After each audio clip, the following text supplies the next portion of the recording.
রাসূলুল্লাহ সাল্লাল্লাহু আলাইহি সাল্লাম দেখতে কেমন ছিলেন, দুনিয়াতে আসলেন, মাথা থেকে পা পর্যন্ত কেমন ছিল, খুব মন দিয়ে শুনেন। তিরমিজির বর্ণনা 3637 নম্বর হাদিস। এই হাদিসে আছে عن علي بن أبي طالب رضي الله تعالى عنه قال كان رسول الله صلى الله عليه وسلم ضخم الرأس রাসূলুল্লাহ সাল্লাল্লাহু আলাইহি সাল্লামের মাথা মুবারক তুলনামূলক একটু বড় ছিল, দেখতে অসাধারণ সুন্দর লাগতো। একবারে ছোট না, তুলনামূলক একটু বড়। মাথার চুলগুলো কেমন ছিল? হাদিসের একটা কিতাব আছে জাওয়াইদুল মুসনাদ 944 নম্বর হাদিস। এই হাদিসে আছে কানা রাসূলুল্লাহ সাল্লাল্লাহু আলাইহি ওয়াসাল্লাম কাসীরা শা'রির রাসি। রাসূলুল্লাহ সাল্লাল্লাহু আলাইহি সাল্লামের চুল মুবারক ছিল ঘন, তিনি ঘন চুলের অধিকারী ছিলেন। সুবহানাল্লাহ। এখন এই ঘন চুলগুলা কি লম্বা ছিল নাকি কোকড়ানো ছিল? এই বর্ণনাটি আমরা সহিহ বুখারী থেকে জেনে নিই। 3547 নম্বর হাদিস বুখারীর।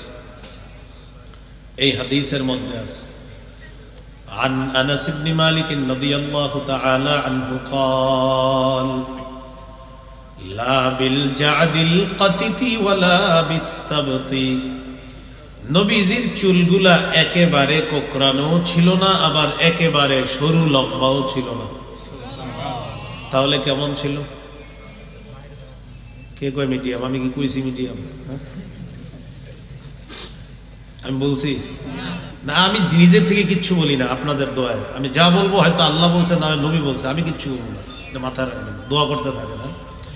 আমরা নিজেরা কিছু বলবো না যে মধ্যম, আমি বলছি মধ্যম। হাদিস বলবে কেমন? এই জন্য তো আমার নবীরে আপনি আন্দাজি বললেই হবে না, আমার নবীরে প্রমাণ সহকারে বলতে হবে। আপনি যদি বলেন মধ্যম, তো মধ্যম না, আপনি মধ্যম বললে তো হলো না। তাহলে কেমন ছিল? আবু হুরায়রা রাদিয়াল্লাহু তাআলা আনহুর বর্ণনা, তিনি বলেন আল জামিউস সগীর হাদিসের কিতাব 6475 নম্বর হাদিস।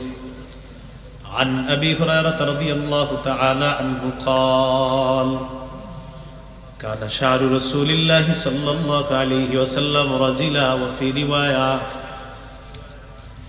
كان رسول الله صلى الله عليه وسلم رجل الشعر। আল্লাহ নবীর চুলগুলা একেবারে কোকড়ানো না, আবার একেবারে লম্বাও না। তাহলে কেমন?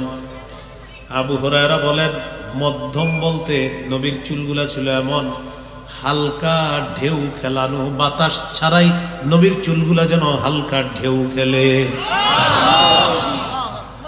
বেশি না, আবার আমগো চুল বেশি ঢেউ খেলে, যদি বাতাসে দাঁড়ান ফাটায় ফেলবে। নবীজির চুল কেমন? যে আপনার বাতাস ছাড়াই যেন হালকা ঢেউ খেলানো, যে অসাধারণ শৈল্পিক সৌন্দর্য মাথায় আল্লাহ স্থাপন করে দিয়েছে। ইন ফারাকাত আকিকাতুহু ফারাকা ওয়া ইল্লা ফালা। চুলগুলো যদি অনায়াসে শীতি আসতো তাহলে নবী শীতি কাটতেন, অন্যথায় শীতি কাটতেন না। সহিহ মুসলিমের বর্ণনা 5978 নম্বর হাদিস। মাদ্রাসা পাঠ্যপুস্তক অনুসারে 2344 নম্বর হাদিস। আর 5978 হলো আপনাদের পকেটের হুজুর অনুযায়ী, ওই অনুযায়ী হলো 5978। পকেটে একটা চলমান উস্তাদ আছে না, ওইটা অনুযায়ী 5978। যদিও এটা সারা ওয়ার্ল্ডে ফলো করা হয় না, আপনাদের পকেটেরটা। আমি যেটা বললাম 2344 পুরো ওয়ার্ল্ডে ফলো করা হয়, আপনাদেরটা বোনাস বলে দিলাম। এই হাদিসের মধ্যে আছে কদ শামিত মুকদ্দামু রাসিহি ওয়া লিহিয়াতিহি। নবীজির সামনের কিছু চুল আর কিছু দাড়ি পেকে গিয়েছে, সাদা হয়েছে।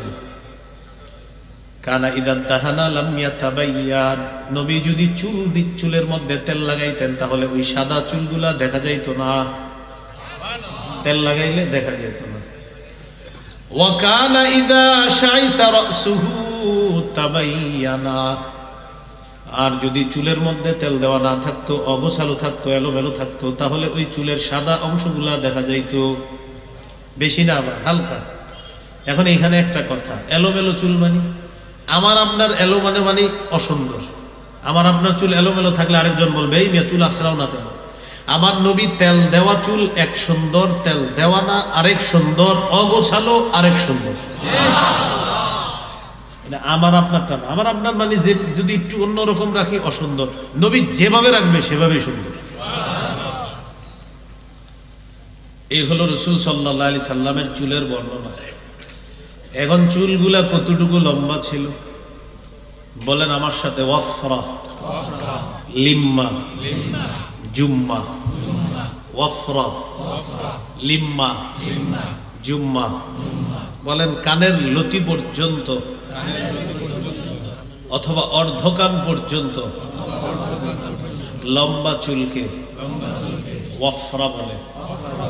দুই কান এবং দুই কাঁধের মাঝামাঝি পর্যন্ত লম্বা চুলকে লিম্মা বলে। দুই কাঁধ পর্যন্ত লম্বা চুলকে জুম্মা বলে। তাহলে লতি পর্যন্ত ওফরা, এ মাঝামাঝি পর্যন্ত লিম্মা, কাঁধ পর্যন্ত জুম্মা। তিনটার বর্ণনাকারী আনাস রাদিয়াল্লাহু তাআলা। সহিহ মুসলিমের বর্ণনা, ওফরার আলোচনা 5963 নম্বর হাদিস, মাদ্রাসা পাঠ্যপুস্তক অনুসারে 2338 নম্বর হাদিস। বারবার বলছি এটাই আন্তর্জাতিকভাবে ফলো করে। কোনটা? মাদ্রাসার যেটা 2338, আর ওই যে ওইটা 5963, এটা হলো আপনারা যেগুলো দেখেন এগুলা। এই হাদিসে আসছে عن أنس بن مالك رضي الله تعالى عنه قال كان شعر رسول الله صلى الله عليه وسلم إلى أنصاف أذنيه। রাসূলুল্লাহ সাল্লাল্লাহু আলাইহি সাল্লামের চুল মুবারক দুই কানের লতি বা অর্ধ কান পর্যন্ত লম্বা ছিল। এটাকে জানি কি বলা হয়? ওয়াফরা।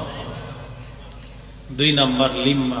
লিম্মা কাকে বলে? সহিহ বুখারীর বর্ণনা 5905 নম্বর হাদিস।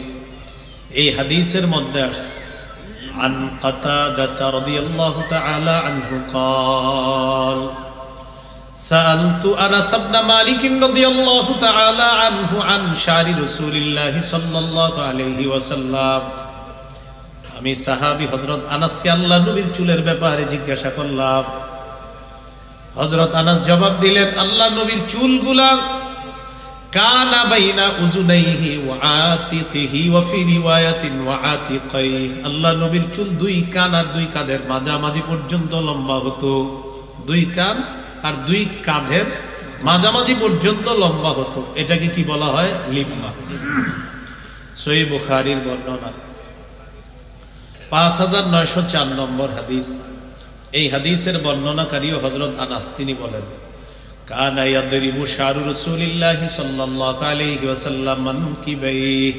আল্লাহ নবীর চুল কখনো কখনো দুই কাঁধ পর্যন্ত লম্বা হতো। এটাকে বলা হয় জুম্মা। মাঝে মাঝে দুই কান পর্যন্ত কাঁধ পর্যন্ত লম্বা, এটা জুম্মা। মাঝে মাঝে দুই কান আর দুই কাঁধের মাঝামাঝি পর্যন্ত লম্বা, এটাকে লিম্মা। আর মাঝে মাঝে দুই কানের লতি পর্যন্ত লম্বা, এটাকে বলা হয় ওফরা।